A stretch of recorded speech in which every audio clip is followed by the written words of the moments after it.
Туғандар, ассаламу алейкум. Без депозит, без ничего машина издеп аткан болсоңуздар, туғандар, видеонун башында 1 минут убактыңызды алам.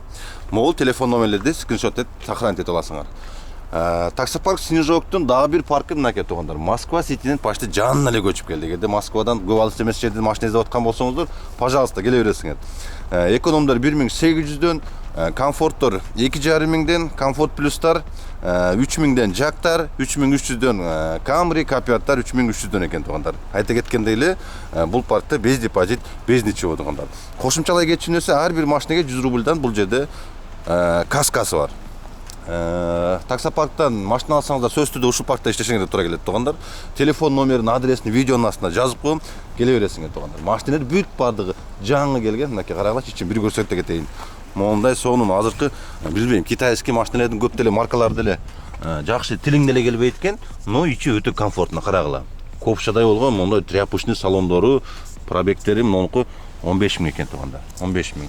Москвичтер, байктар, КАИ деби ошого окшогон жаңы үлгүдөгү машиналар келип тургандар. Ушундай видеону дальше уланталы, телефон номерин, адресин жазып коем, сөзсүз түрдө сохранить этип алгыла. Кеттик анда. Тугандар, мынакей буюрса бир-аз Samsungга көнүп калдым. Samsungга көнүп калдым тугандар. Иш дагы бир-аз болуп аткандай билбейм мен. Пока что корпоративдер башталып элек да бир-аз 11 декабрь болуп калды бүгүн. Көрөбүз. Канча заказ кылып койдум бүгүнкүгө? 3 заказ кылып койдум, 5700 акча болду. Центрге келип алып, туалет таппай, жарым сааттан бери акыры могу набережныйда Лукойл бар эле. Ушу жерге келдим. Таксистердин эң эле ушу жанагындай проблемасы ушул да. Эми түнү чыксаң билинбейт. Gündüzü чыгып алсаң айла жок да. Так, могул тушта көрүп турган, силер көрүп турган бул Белый дом. Могул астындагы гостиница Украина. Адашпасам 2001 жылы экен, 2002 жылы экен. Билесиңер, гражданский болуп, революция болгондо могул мосттун үстүндө танкалар туруп алып, ушул жерден могул ак үйдү аткылаган. Архивке кирип, YouTube'га кирип деле карап көрсөңөр болот. Могул жерге танкалар тизилип алып, могул мостко. Ушул жерден могул байкуш ак үйдү аткылап, Путиндин келер маалы экен, адашпасам, ошондой болсо керек эле. Анан кийин ошо Путин келгенден кийин тынчыган бүт бардыгы. Баса турганын басып, камай турганын камап, анан бүт бардыгын Путин иретке келтирген тугандар. Могул гостиница Украинаны болсо, согуштан кийин адашпасам 58-чи же болбосо 68-чи жыл болсо керек. 58-чи жыл экен. Ушуну жанагы согуштан кармалган плендерге, немец плендерге ушул гостиница Украинаны курдурат тугандар. Өтө срочно куруш керек болуп калып, бунун фундаменттерин дагы өтө необычный кылып, какой-то бир градуска жатып тура турган кылып, неге десеңиздер, бул жерлер бүт бардыгы сааз болуп, мурун болото болгондо бул жерлер бүт элечи сааз болуп, какой-то бир времеде жер чөгүп, могу гостиница кыйшык көрүнүп калышы мүмкүн деп, какой-то бир деңгээлде, какой-то бир градуста фундаментин кыйшык кылып курулган ушул гостиница Украина тугандар. Буну дагы интернетке кирип, интерес кылып көрсөңүздөр болот, кандай деңгээлде болгон буга чейин могул гостиница Украинанын асты тугандар. Ошондой сонун информациялар бар. Могул Красный площадьте болсо билесиңер, жанагы пирожный окшогон өтө мындай красивый храм бар, храм бар. Ошону Иван Грозный 1860 канчанчы жыл экен? 1600 жылы. Эсмен чыгып атат, 1860 жылдары болсо керек, адашпасам. Иван Грозный курдуруп, ошол жанагы храмды курдургандан кийин жанагынын архитекторун чакырып алып туруп тугандар. Архитекторунун көзүн ойдуртуп алган. Неге дегенде, башка өлкөлөр дагы ушундай кылып храм, ушундай красивый храм курдурбасын деген негизде ошол жердин архитекторун ушундай кылган тугандар. Ошондой сонун информациялары бар. Россиянын, Москванын тарыхында өтө көп жанагындай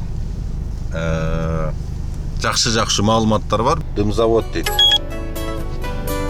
Өтө жакшы заказ түштү. Жигитсиңби бир сөзүңдөн танбагын кызыл гүлдү сабагынан кармагын көрүнгөнгө сөз айтпай ошол кызга ак сүйүңдү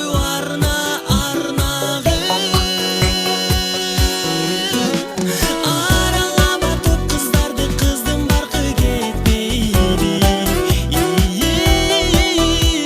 Арасынан бирди сүйсөң ошол эле жетпейби.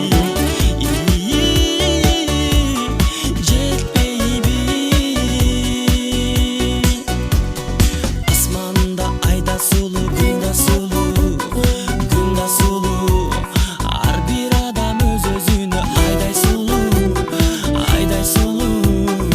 Асманда жымыңдаган жылдыздардай, сүйгөнүм ого бетер айдай сулуу. Аралама топ гүлдөрдү, гүлдүн баркы кетпейби. Арасынан бирди сүйсөң ошол эле жетпейби.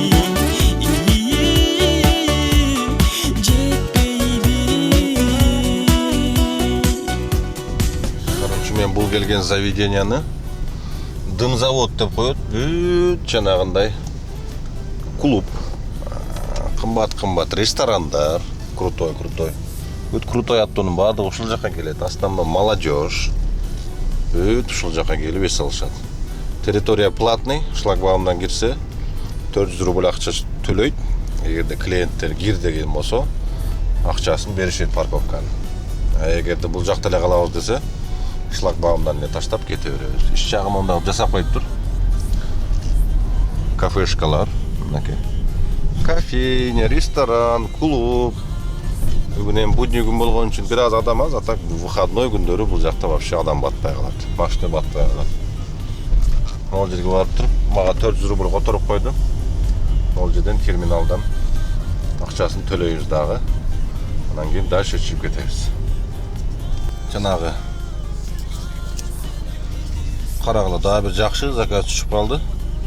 Эки адрес менен 49 мүнөт, 40 километр почти. Эми жанагындай быстрый баттатымга кирип көптөн бери шаурма жей эле келем. Шаурма жегим келип, эми кирип заказ кылайын десем, заказ берип калды. Ладно дедим мен, ладно. Ол заказды алып барып коюп, как раз четирак жерде экен, ошол жактан чайкана чай ичип алам. 1 саат жүрдүм. 5074 рубль болду. 18 мүнөттөй күтүп койдум эле. 1000 рубльдан ашык платное ожидание болуп кетти. Барып эми чай ичели. Жакшы эле болду, 12ге чейин деле ничего. 12ге чейин 12 000 болуптур. Кечинде чыккан эмес, жана көрдүңөр го. Кече күнү жанагы эмес, бүгүн эле жана келинчегиме телефон алып берген видеолорду киргизсем эми ёлки настолько страшный жанагындай комментарийлерди жазып туруп, ушунчалык жанагындай ичи былык, ушунчалык жанагындай хейтерлер бар экен. Я просто в шоке, да. Ушунчалык Нургазы, сен катының, сендейби, анан кийин эми сен дебегенде мен эмне Нургазы ака демек беле, адамдар деле кызык да. Анан кийин дагы эмнелерди жазышкан, толтура нерселер жазыптыр кыскасы. Вообще адам жана жети уктап түшүнгө кирбей турган нерселер жазыптыр. Жанагы аялың неге катыным дейсиң деп, бизде нормальный эле. Мисалы үчүн Жалал Абадта базар кургондо катын болгону катын дейт, анан кийин катын деп андай мындай. Эми балки башка жактарга мындай кичине өздөрүнүн тартиби бар, бирок бизде нормальный эле. Нормальный эле бизде катын деген сөз. Так что жана переживать этмей жок тугандар. Саат 12:30 болду. Чай ичип курсак жакшы алды, анан кийин дальше ишти кылабыз тугандар. Кечинде үйгө чай ичип алайын деп үй жака келип калдым эле. Үйгө кирсем, чай ичип пишип келатсам, балам ойго эле. Байкушум кетпе деп ыйлап, путум асылып алып кетпе деп. Мындай ээрчибейт эле. Бүгүн негедир билбейм. Сагынып калганбы? Постоянно келсең уктап аткан болот, кетип атсаң уктап аткан болот да. Чыгып кетип атсам, кетпе, кийимдериңди чеч дейт. Анан кирип, балам уктаса азыр чыгып кайра ишти кылам деп атып, Ошо бойдон балам менен жытташкан бойдон уктап калыптын туугандар. Азыр өткөндө билесиңер, видео регистратор ойнотом дегем. Азыр ошонун жеңүүчүсүн аныктап, анан кийин дальше ишти кылабыз буюрса туугандар. Айымдар жана мырзалар, биздин YouTube каналда 70 май үлгүсүндөгү видео регистраторду жеңип алган биздин жеңүүчү Майрамбек Турдукулов. Куттуктайбыз туугандар. Эгерде көрүп жатсаңыз, биздин WhatsApp номерге кайрылып, белегиңизди алып кетсеңиз болот. Рахмат барыңыздарга. Бирок бул розыгрыш YouTube'да ойнотулган, Instagram'да дагы жакында жакшы белектер болот. Азыр дагы бир заказды алып келдим туугандар. ВДНХ-га алып келдим. Телебашня Останкинанын жанына 2700 рубльга келдим. Останкина башняны көргөзөм азыр туугандар. Бул телебашня высотасы 540 метр. Мен угушум боюнча бул жерге платный жанагынтип чыгарат да деп уккам. Высотасы 540 метр, 1967 жылы курулган туугандар. Өтө сонун, красивый, карагылач телебашня. Акчага үстүнө чыгарат деп уккам, бирок точно билбейт экем. Чыккандар болсо, эгер комментарийге жаза кетсеңиздер, какой-то бир маалымат болсо, бизде келип чыгып көрүп кетет элек. Карагылач, канчалык деңгээлде бийик и красивый. Дагы бир жакшы заказ алып Москва Ситиге келип калдым. Кар жаап келди, сонун болду. Сырттарын бир көргөзөйүнчү. Анакей.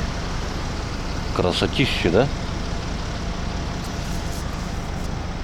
Панорамасы прям, буну эмес, наркысынын үстүндө болсо керек эле. Жокко менин клиенттерим.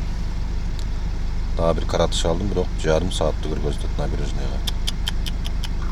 Өлүп калды пробка. 3800гө дагы бир заказ алып келдим. Чапаевский переулокто момундай сонун гостиница бар. Убагында Аскар Акаев ушул жерде жашачу экен эле. Может, дагы деле ушул жерде жашайбы билбейм. Көп эле ушул жерден көрчү экен эле. Чоң бир мындай бурулайын көргөзөм. Мындай сонун отель бар да. Кээ-бирлери жанымда бул жерде постоянный да жашайбы. Өтө сонун, өтө кооз ушундай отель туугандар. Чапаевский переулок менин үйүмө жакын. Бул Ленинградканын эле жээгинде. Метро Сокол болуш керек, адаспасам бул жер. Туугандар, азыр бир заказды алып келдим. 1800 рубль болду, 17 мүнөттө. И буга чейинки бир пассажир рюкзагын калтырып кетиптир. Азыр көрөбүз эми, чалды алып барып, көрбөй калдым да, могул жака жанагы пут коюучу жагына түшүп кеттир да. Өзү бир текшердим эле. Азыр алып барып берейинчи, эми чалды эле чыйбый береби, же тыл тыйып жөн алып калабы, поддержкага жазып коеюн на всякий случай. Промокодто берип калышы мүмкүн. Добрый вечер. Здравствуйте. Так, Спасибо большое. проверьте, чтобы ничего не выпало. Давайте проверю. Да. На Тинькофф я вам перечислю чаевые? Да, можно. Отлично, перечислил. Посмотрим. Главное ключи. Да, Отлично, спасибо большое. Хорошего вечера. Все есть? Спасибо. Все, всего доброго. Миң сом чай отуруптур. Ёлки, адресинен башка жака келип калган экен, башка адреске, ал жака келди. Ой, ёлки, ушундай. Ладно, 1000 сом болсо билем. Мен просто туда-сюда кататься эткиче алып, 2 заказ кылып койсоң 2000ден 4000 иштеп коет элем. Ушундай, азыр поддержкага жазып коеюн, вдруг промокод берип калабын. Мынакей туугандар. 1000 сом чайын алып, еще промокодду алып койдум. Бир приоритетке бар, бирөө 3 саатка без комиссия промокод болду. Жанагында крупный заказдарга буюрса эми иштетебиз. Ошон үчүн вещилерин алып барып келгенде обязательно жазып койгула, поддержкага промокод берет. Кубанабыз барыбыз жаны жылда жылына көңүлүбүз бөлөнүп өмүрдүн шаңырына жараткан чачкан кут болсо барыбызга тең жетсин жаңы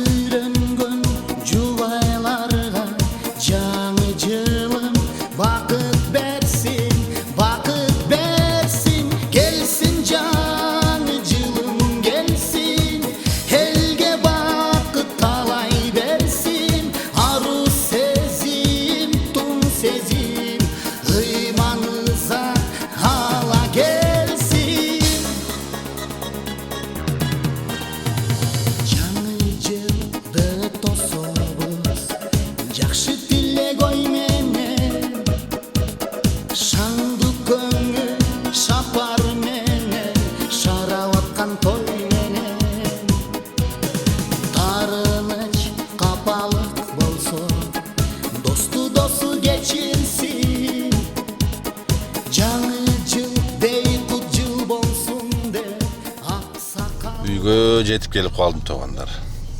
1,5 смен болду. Кече күнү билесиңер, жарым смен иштеп кирип кеттим. Бүгүн обедте саат 1-де чыгып, мынакей 3,5 болду. 1,5 смен ашыгыраак болуп калды. 30 миң ашык иштеп койдум. Где-то 32 миңдей болуп калды окшойт. Bir jumada balansты 100 миң кылдым. Еще наличкалар да бар. 20-сында билесиңер, 2 машиненин оплатасы, квартплаты, берки ешканын каскасы, кыскасы бардыгы бир күндө келип калыптыр да. 20-сына чейин 600 миң акча даядашым керек болот, короче.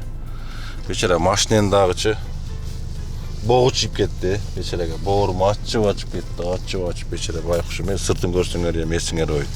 Короче, Кудайга шүгүр, заработоктор жакшы эле. Уже декабрь айында 131 миң жаап коюпмун уже. Эми 131 миң уже экономдо деле жаап койгондо просто бизге выкласка эч жакшы болбой калды да. Байкуштун акыбалын карагылачы. Акыркы заказда 6 пассажир чыкты, даңкыйган.